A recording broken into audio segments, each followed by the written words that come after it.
We are leaving behind a time when intimacy and power were kind of wedded to survival. And in many cases, this was rooted in violence. And in many cases, this violence was supported by the sexual affirmation of women in the community. So on a base level, if a man was violent enough and no one else could stop them, women had to have sex with him. And even the ones that didn't had to let him do what he wanted. Now we get to decide whether we accept that anymore. It was always a terrible compromise with power.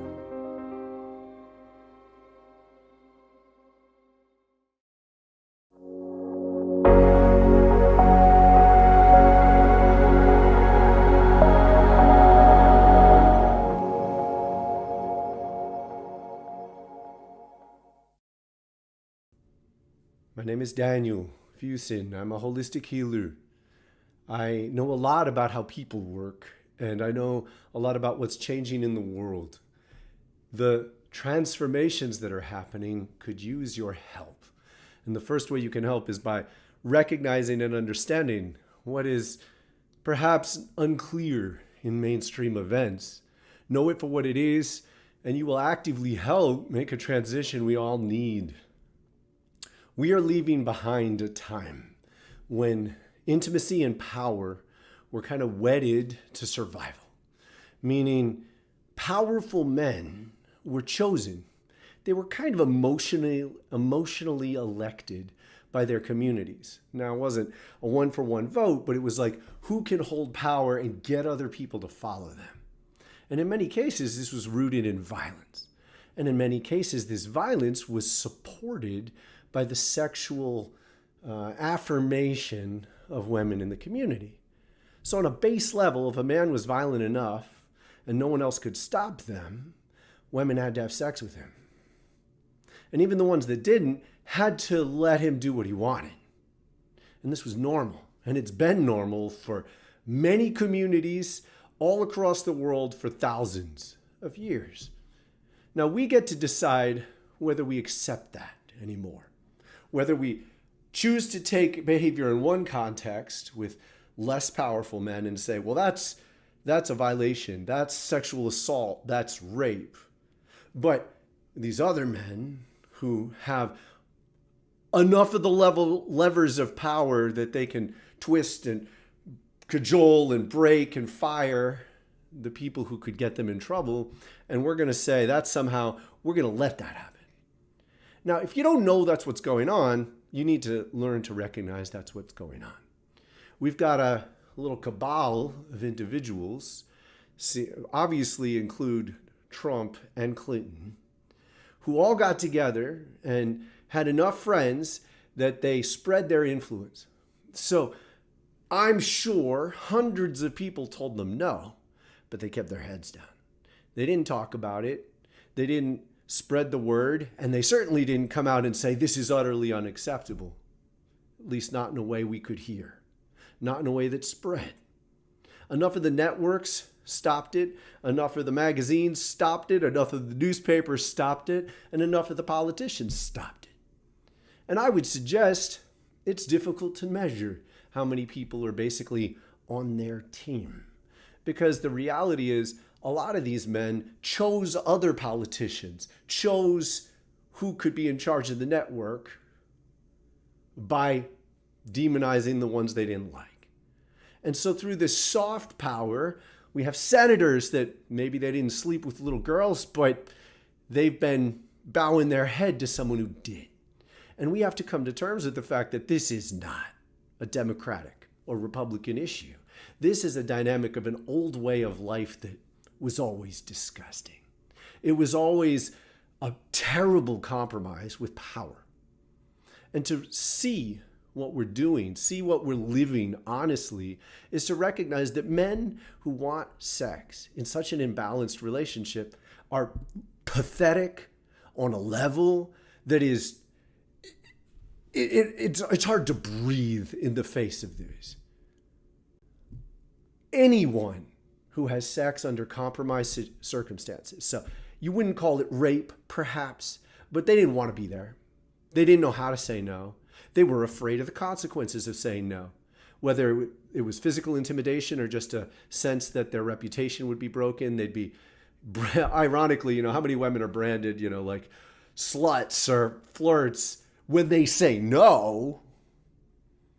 And yet, when they say yes, under compromised circumstances with a man who doesn't love them, maybe even doesn't check up on them, they're bearing the dissonance for years.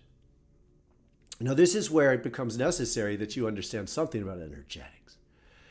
Intimacy on this level brings two together. So one person's spirit and another person's spirit go through this unity.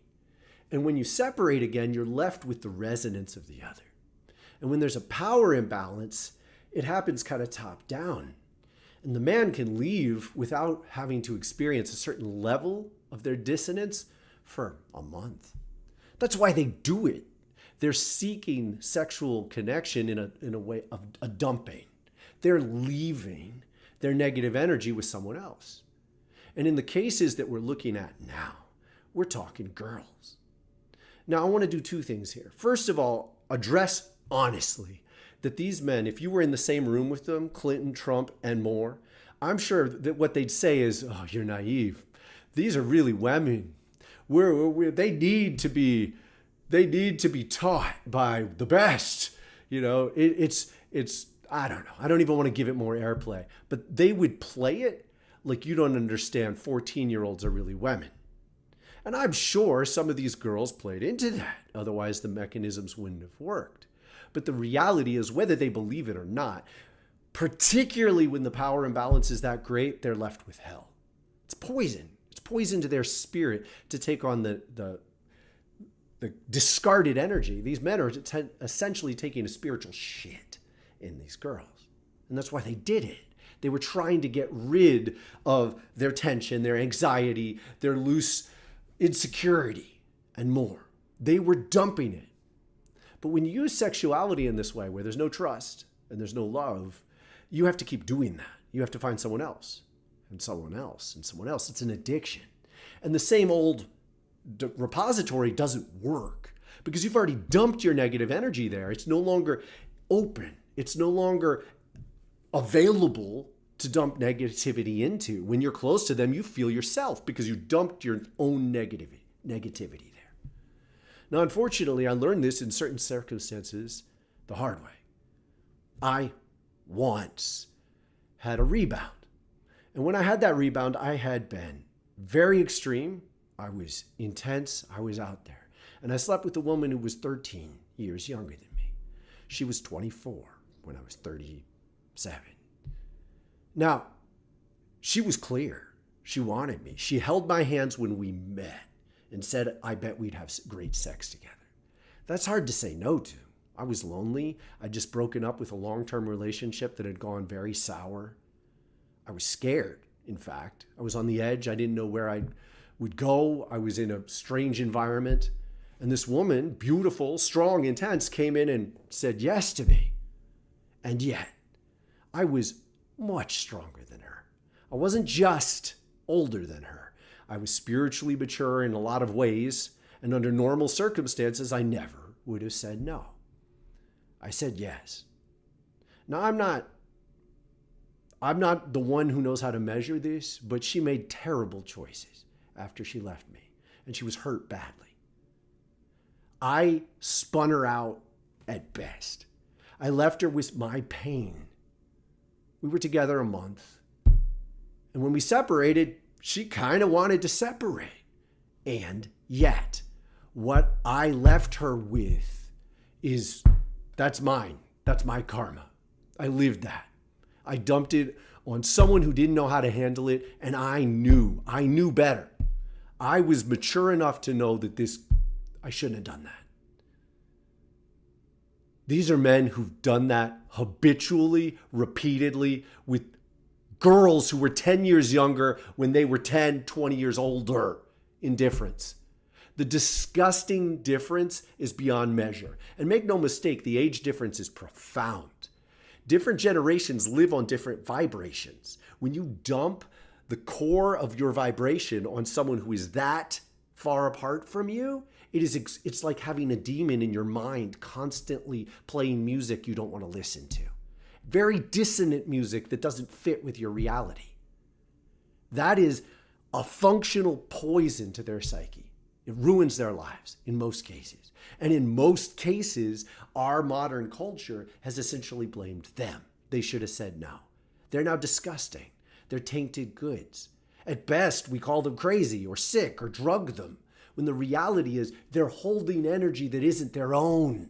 They're forced to tune to a man, a powerful man, who masquerades as mature and smart and dynamic, and yet is essentially utterly dependent on dumping their pain into a girl. The disgusting nature of this, beyond measure. Beyond measure.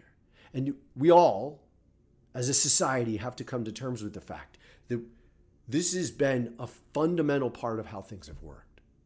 We haven't transcended it.